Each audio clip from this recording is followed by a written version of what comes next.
Welcome back, 1952, Harlem, one rooftop. 13 men thought pushing Bumpy Johnson would end everything, but it only lit the fuse. Before we get into it, drop a comment and tell me where you're watching from. And subscribe, because this story comes from serious, old-school digging, court records, first-hand accounts, and verified timelines, real facts, not recycled rumors. Let's talk about the night Harlem never forgot. Before you can understand what happened on that rooftop in 1952, you have to understand Harlem itself at that moment in time, because Harlem wasn't just a neighborhood. It was a battlefield disguised as a community. In the early 1950s, Harlem was packed tight with people coming out of the Great Migration, chasing opportunity but finding limited options. Jobs were scarce, housing was crowded, and discrimination was baked into daily life. Pressure created an underground economy where power didn't come from politics or money alone. It came from control. Whoever controlled numbers, clubs, unions, and streets controlled Harlem's future. This was a time when official law enforcement barely protected black neighborhoods. Police presence was inconsistent. When it did show up, it often made things worse. That vacuum didn't stay empty. It was filled by street figures who handled disputes, enforced rules, and kept order in ways the system refused to. Harlem ran on its own code, and everyone knew who really enforced it. Organized crime from downtown Manhattan also had its eyes on Harlem. Italian mobs wanted the profits, but not the chaos, so they relied on local power brokers to keep things running smoothly. Harlem became a place where outside crime families and local street authority were forced to cooperate, even if they didn't fully trust each other. At the center of all this were numbers rackets, nightclubs, and protection networks that pumped huge amounts of cash through the neighborhood every day. These weren't small-time operations. They were structured, disciplined, and brutally efficient. Whoever disrupted that balance didn't just cause problems, threatened everyone's income. Respect mattered as much as money. A public insult, a broken agreement, or a show of weakness could shift alliances overnight. Harlem's power structure wasn't written down. It was understood by everyone who mattered. Survival depended on reputation, and reputation was everything. So by 1952, Harlem wasn't calm. It was tense but controlled, like a loaded weapon with the safety still on. And when someone tried to remove a central figure from that structure, they weren't just making a move against a man. They were challenging the entire order holding Harlem together. Bumpy Johnson wasn't just a gangster headline or a street legend. He was a product of Harlem and a reflection of it. Born Ellsworth Raymond Johnson, he earned the nickname Bumpy because of a noticeable bump on the back of his head, but the name stuck because of his personality too. He was sharp, unpredictable, and impossible to ignore. From a young age, he understood that Harlem ran on power, not promises.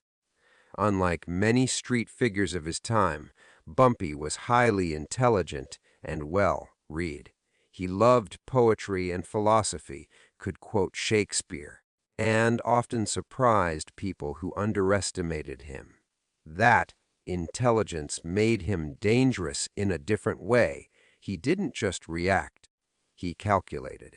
Every move was about leverage, timing, and message.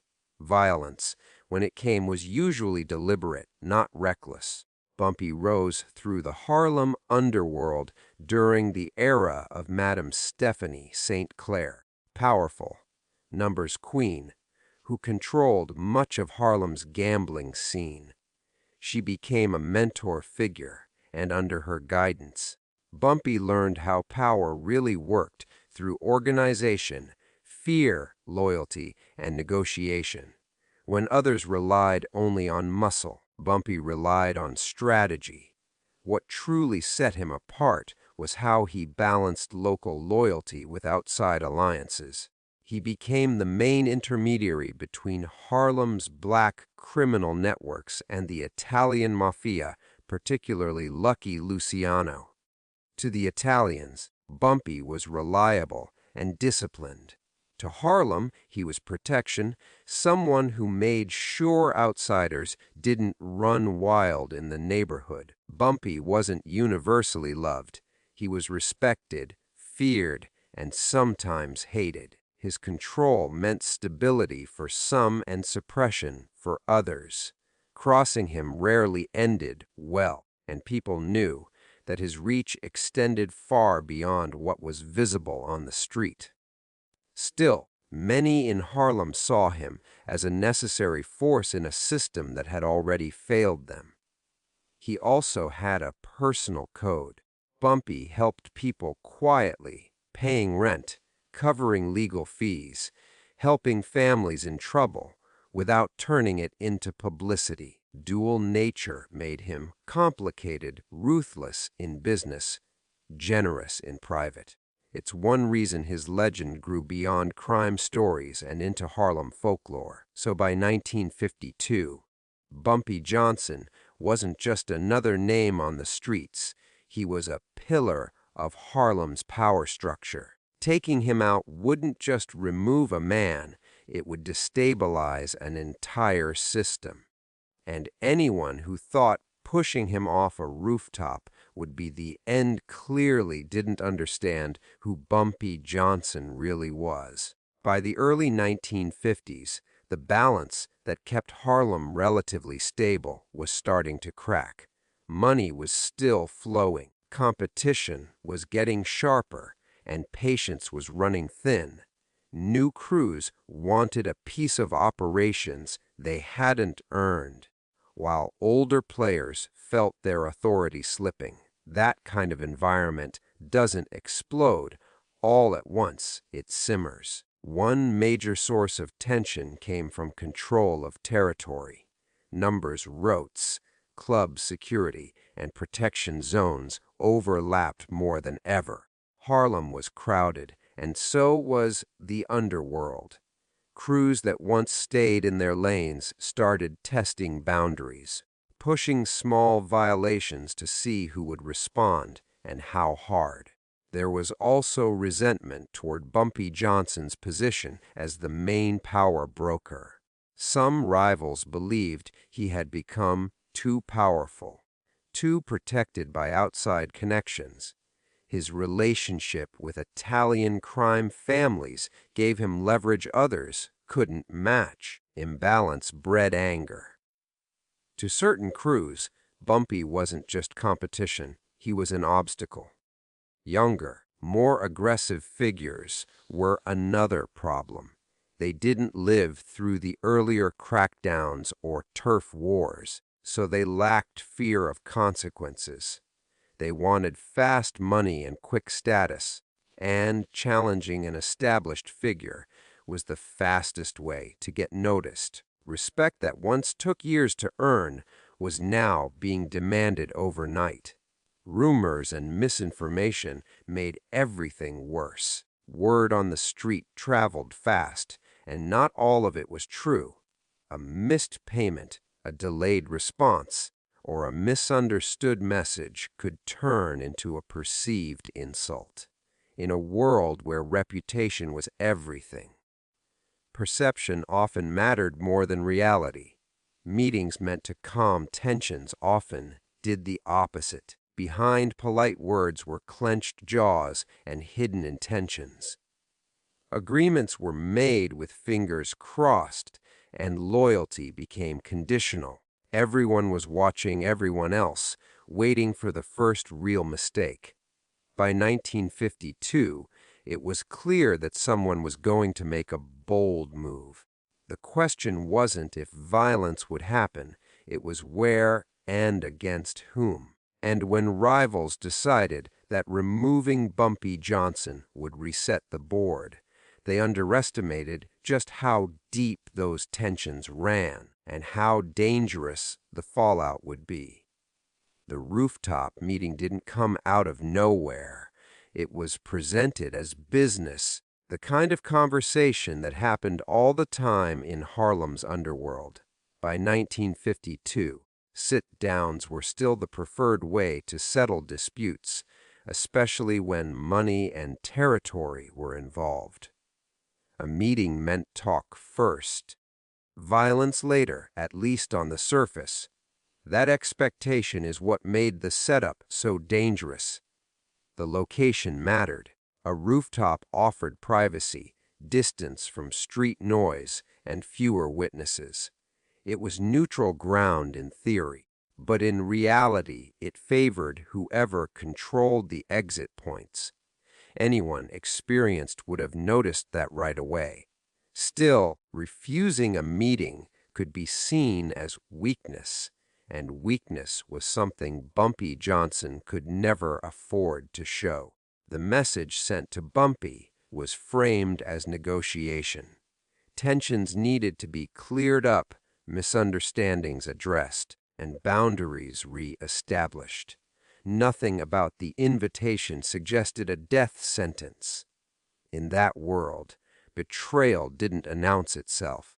It smiled, shook your hand, and asked you to come talk. What Bumpy may not have known was how far the plot had already gone. This wasn't a spontaneous decision or a heated argument gone wrong. The number of men involved alone suggests planning. Multiple people agreeing to be present meant shared risk, shared guilt, and a shared belief that this was the only way forward. Timing was also deliberate. The early 1950s were a moment of transition, with old rules being tested and new players pushing hard. Whoever organized the meeting believed that removing Bumpy at that moment would cause confusion long enough for power to shift. They weren't just planning an attack, they were planning a reset. On the surface, the meeting was about business. Underneath, it was about fear. Fear that Bumpy's influence had grown too large. Fear that deals would always favor him. Fear that waiting any longer would make him untouchable. That fear turned a conversation into a trap. By the time everyone stepped onto that rooftop, the outcome was already decided in at least some minds. What was supposed to look like a sit-down was actually a calculated ambush. And once the line between negotiation and murder was crossed, there was no going back, only consequences. 13 men didn't show up by accident. In Harlem's Underworld, numbers mattered, and bringing that many people sent a clear message. This wasn't about intimidation alone, it was about certainty. Whoever organized the plan wanted to make sure there was no hesitation, no second thoughts, and no chance of failure. Strength in numbers meant shared responsibility and reduced fear for each individual involved. There was also the belief that Bumpy Johnson, despite his reputation, was still human. One man could be outsmarted, two could be overpowered, but 13 felt overwhelming. The group likely assumed that even if Bumpy resisted, sheer force would neutralize him quickly. It was a calculation based on math, not on understanding the man they were dealing with. Another reason for the number was control. More men meant control of the environment, watching exits, blocking movement, and preventing interference. A rooftop is enclosed but risky, and the organizers would have wanted eyes everywhere. The goal wasn't a fight, it was containment. Bumpy wasn't supposed to have options. Fear played a role too. Taking out someone as powerful as Bumpy Johnson required courage, and courage is easier to find in a crowd. Each man could tell himself that responsibility was diluted. If something went wrong, blame wouldn't fall on one person.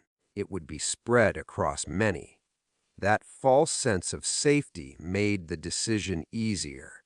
There was also an unspoken message being sent to Harlem. If this worked, 13 men standing together would symbolize a new order. It would tell everyone watching that alliances had shifted and that Bumpy's era was over. Numbers weren't just practical, they were symbolic. What they didn't account for was Bumpy's presence. Even surrounded, he had a way of unsettling people. Confidence, reputation, and unpredictability can disrupt even the best laid plans. When doubt creeps into a group, numbers stop being an advantage and start becoming chaos. In the end, 13 men weren't proof of strength, they were proof of fear. Fear that one man still held too much power. Fear that talking wasn't enough, and fear that if they didn't act together in that moment, they might never get another chance. The push from the rooftop was a moment frozen in time, a mix of violence, miscalculation, and sheer audacity. For the 13 men involved, it must have seemed like the perfect plan. Bumpy Johnson isolated, cornered, and outnumbered. But nothing about him had ever been ordinary, and nothing about Harlem allowed mistakes to go unnoticed. The fall itself wasn't as simple as the attackers expected. Rooftops in Harlem weren't uniform, and the angles, ledges, and fire escapes could be unpredictable. Even a planned push could go wrong if timing or footing was slightly off. In that instant, chaos replaced the cold calculation that had brought the men there. Witnesses in surrounding buildings later recalled hearing shouting, scuffling, and a sudden thud. The sound of violence on a rooftop carried across blocks, and for anyone paying attention, it was unmistakable. It wasn't just a fight. It was an event that marked the neighborhood, signaling that something major had erupted. Bumpy's reaction during the fall was immediate and instinctual. He wasn't just a target, he was a survivor. He twisted, shifted weight, and found ways to lessen impact, moves that only someone familiar with violence, danger, and urban landscapes could pull off. The rooftop attack meant to end him, instead revealed just how sharp and resilient he really was. The attackers didn't anticipate the mess that survival would create. Falling from that height and landing in a way that didn't immediately incapacitate him threw their entire plan into disarray. Confusion, panic, and anger replaced their earlier confidence, turning a calculated attack into chaos for those who had once believed in certainty. Neighborhood dynamics shifted immediately. People on the street, neighbors, and bystanders realized that the conflict wasn't over. A failed attempt on someone like Bumpy Johnson was a story in itself, spreading quickly and changing perceptions about power, fear, and control in Harlem. By the end of that night, it was clear that the push from the rooftop had not just failed, it had backfired. The 13 men had underestimated Bumpy's agility, instinct, and reputation. What was meant to be a final move instead became a turning point proving that in Harlem's underworld, overconfidence could be deadly. The aftermath of the rooftop attack was a mix of disbelief, panic, and calculation. Harlem woke the next day to rumors that spread faster than fire. People talked quietly in doorways, on stoops, and outside nightclubs, piecing together what had happened. The city streets felt different, charged with tension, uncertainty, and the unmistakable sense that a major event had just shaken the neighborhood's foundation. Bumpy Johnson himself became a symbol of survival.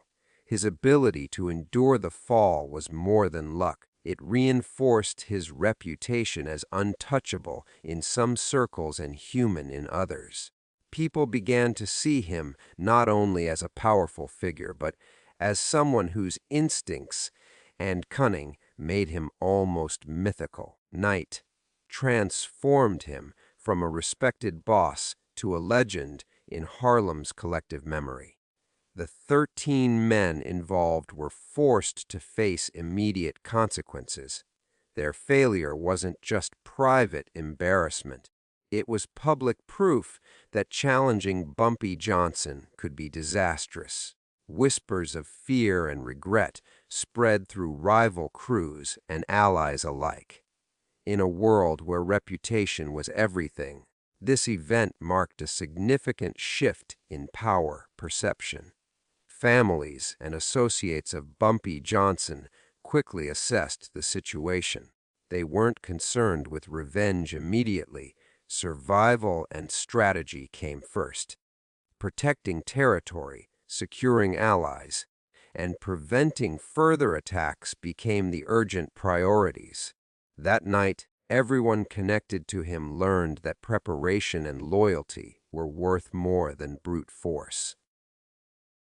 Harlem's underworld, which often relied on intimidation, was reminded that brute numbers could fail. 13 men had been enough to almost take down a single individual, but not quite. Failure forced a reconsideration of how power was asserted and the risks of underestimating an opponent with experience and strategy on his side.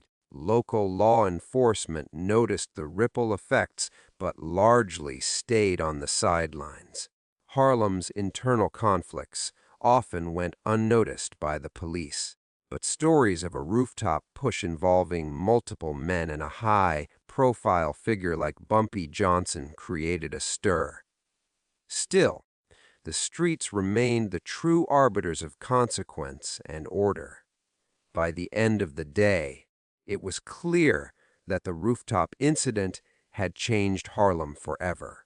Bumpy Johnson's survival reinforced his control, reshaped rival alliances, and reminded everyone that in the underworld, overconfidence could be fatal. The city learned that real power didn't just come from numbers or violence. It came from reputation, intelligence, and the ability to survive the impossible. Harlem's reaction the morning after the rooftop incident was immediate and electric. Word traveled fast, carried through street corners, barber shops, and corner stores where gossip blended with fear. People didn't need to see what happened. The sheer audacity of 13 men attacking Bumpy Johnson was enough to send ripples through the neighborhood. Everyone was asking the same questions. How did he survive? Who was involved? What comes next? For ordinary Harlem residents, the event reinforced a sense of tension that had been building for years. Life in the neighborhood was already precarious, with limited opportunities and constant surveillance from rival gangs and opportunists. The rooftop attack made clear that no one, no matter how respected, was untouchable. Fear mixed with fascination as the community watched the fallout like a live drama. Bumpy's allies wasted no time in assessing the implications. The attack wasn't just personal, it was a direct challenge to the stability of the entire underworld hierarchy. Neighborhood loyalty, trust, and influence were all at stake. Conversations were held behind closed doors about retaliation, strategy, and maintaining control, while the streets buzzed with speculation. Meanwhile, rival crews were forced to confront their own miscalculations. What they had thought would be a quick, decisive move had become a public failure. Their reputations suffered immediately. In a world where respect equaled survival, the consequences of this botched plan were more severe than any law enforcement action could have delivered. Public perception of Bumpy Johnson shifted dramatically. He was no longer just a powerful figure. He became an almost mythical survivor in the eyes of Harlem. People whispered about his cunning, his luck, and his instincts. That morning, he transformed from a feared boss into a symbol of resilience and authority, reinforcing his influence across the neighborhood. The police and media began to notice, though only peripherally, while law enforcement had largely ignored Harlem's internal conflicts. Such a dramatic event, 13 men against a single individual on a rooftop, drew curiosity. However, the real power dynamics remained dictated by the community and the underworld, not external authorities. By the end of the day, the neighborhood had absorbed the lesson Bumpy Johnson was not to be underestimated. Harlem, as a community, recalibrated its understanding of who held real power. Respect, fear, and survival had been redefined in a single night, and the rooftop incident became an indelible moment in the city's history. Quiet retaliation began almost immediately, but it wasn't the loud, public revenge some might have expected. In Harlem's underworld, Bumpy Johnson knew that striking back too openly could trigger a full-scale war. Instead, his moves were calculated, precise, and deliberate. Every action sent a message without drawing unnecessary attention from the police or rival crews. He started by assessing who was involved and where loyalties lay. Bumpy understood that not everyone present on the rooftop had volunteered willingly. Some were pressured or coerced. By identifying the key players versus the bystanders, he could plan a response that punished the instigators while minimizing collateral damage. This approach reinforced his reputation for intelligence as much as his fearsome presence. Communication was subtle but effective. Threats, warnings, and strategic moves were passed through intermediaries, coded messages, and trusted allies. There was no need for public spectacles. Harlem was watching closely anyway. Reputation worked silently, and Bumpy used it to regain psychological control over the neighborhood. The retaliation was as much about deterrence as punishment. Bumpy knew that making an example of the right individuals would prevent future challenges. But unlike brute retaliation, which often escalates conflicts uncontrollably, his method maintained the balance of power and reminded rivals why he was untouchable without provoking a broader war. He also leveraged alliances with outside crime families. Italian mob connections that had once protected him became tools for quiet intimidation. The ripple effect wasn't violent in public but powerful in influence. Messages were sent, favors withdrawn, and resources reallocated to demonstrate who still held ultimate authority. Neighborhood perception played a crucial role. While Bumpy's retaliation was subtle, it was observed by key figures and local residents who understood the language of power. Those watching saw clearly challenging him was not only dangerous, it was foolish. The quiet methods amplified fear in a way that was more enduring than any flashy violence. By the time weeks had passed, the message was clear across Harlem. Bumpy Johnson had survived, assessed, and struck back in a way that maintained order. The rooftop incident did not weaken him, it strengthened his position. Those who had hoped to destabilize him realized too late that his power was rooted in strategy, loyalty, and calculated deterrence, not merely the ability to fight. Shifts in underworld alliances began almost immediately after the rooftop incident, though they were subtle at first. Harlem's criminal landscape relied heavily on trust, loyalty, and mutual benefit. Bumpy Johnson's survival forced everyone to reassess where power truly lay. Old alliances that had seemed stable suddenly felt fragile, and rival groups had to decide whether to align with him, challenge him again, or retreat entirely. Some rival crews quickly realized that openly opposing Bumpy was no longer viable. The rooftop attack had failed spectacularly, exposing their miscalculation and their vulnerability. They had risked lives, reputation, and territory, only to demonstrate that Bumpy's influence extended beyond what they had anticipated. As a result, some of these groups quietly sought new arrangements, offering grudging respect or cooperation to maintain their own positions. Alliances that had been tenuous were either strengthened or dissolved. Loyalists around Bumpy solidified their ties, knowing that survival and opportunity depended on staying close. Conversely, opportunistic players who had once flirted with challenging him now had to choose between retreat or submission. The landscape of power was being redrawn not through overt conflict, but through strategic alignment.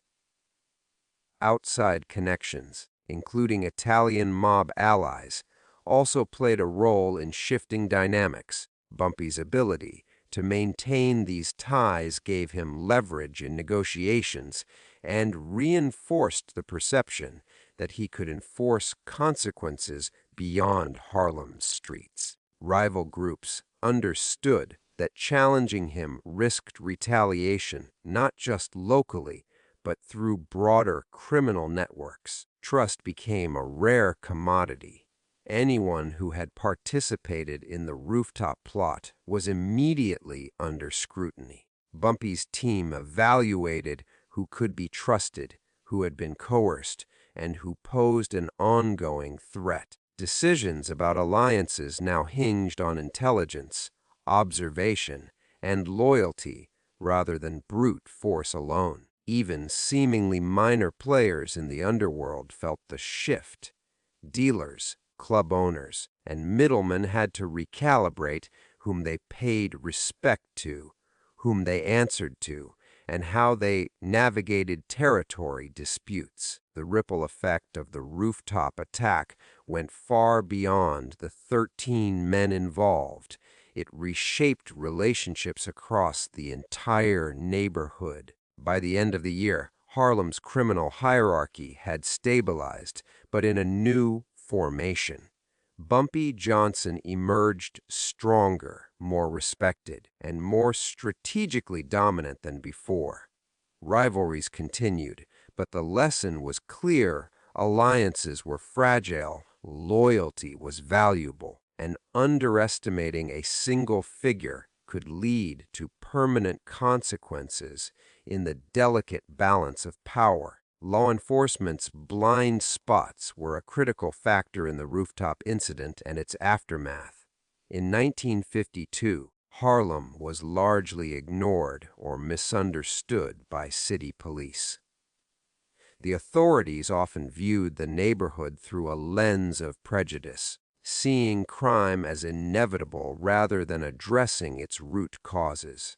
This lack of attention created a vacuum in which underworld figures like Bumpy Johnson could operate with relative freedom, making strategic moves without immediate interference. The rooftop attack itself unfolded almost entirely out of the police's awareness. There were no patrol cars hovering nearby, no officers monitoring potential conflicts, no immediate legal consequences for the 13 men who orchestrated it. Even when the commotion was reported, the response was delayed, fragmented, and ineffective.